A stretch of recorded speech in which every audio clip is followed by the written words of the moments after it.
మీకున్నటువంటి దోషాలన్నీ పోవడానికి ఈ 6 రోజులు అష్టబంధన జపం అనేది స్వయంగా నేను ఒక సంకల్పం రాసిస్తాను పురోహితులకు.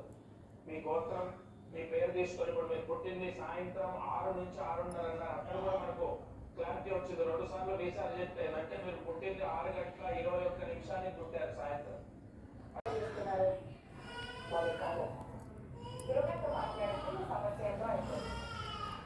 హలో,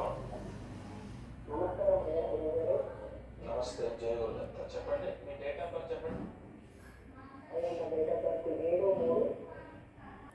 2000, ఓకేనా? 2000. మీ పేరండి? Kiran, okay. Place of birth ఖమ్మమేనా? ఓకే. ఏ టైంలో జన్మించారు? ఓకే, 6 to 6:30 అంటే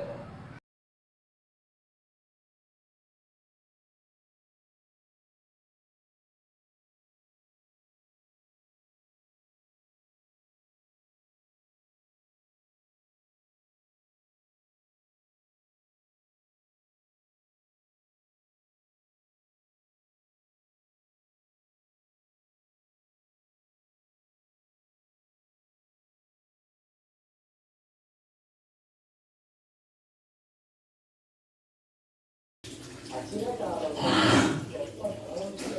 ఐశ్వర్యాలు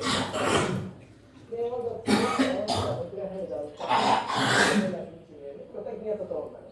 దేవదేవుడు మాత్రం ఆ ఏమిటి ఒకసారి వ్రతం చేసేస్తే ఐశ్వర్యాలు వచ్చేస్తాయి, అంతా నేను కష్టపడి సంపాదించుకున్నది అనవసరంగా దేవుడికి ఎందుకు ఇచ్చేయడము అని చెప్పి దూషించడం మొదలుపెట్టాడు. తొందరలోనే అతని సంపదలన్నీ విచిత్రమైన పరిస్థితుల్లో చేజారిపోతే అప్పుడు బుద్ధి తెచ్చుకుని మళ్ళీ వ్రతం చేస్తే అప్పుడు జీవితకాలం ఇంకా వ్రతం ఆచరించాక మళ్ళీ ఏ లోటు లేకుండా ఉన్నది రెండో వ్రత కథ.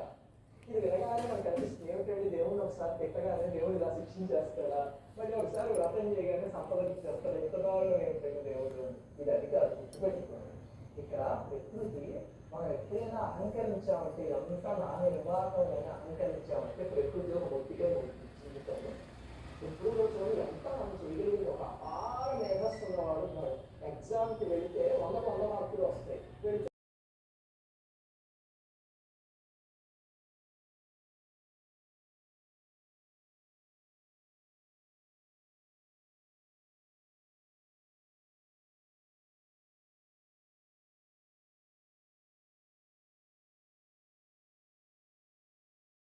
भुजद्वयं पूजयामि।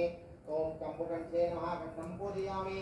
ओम सुमुखाय नमः मुखं पूजयामि। ओम श्रीये नमः ओष्ठौ पूजयामि।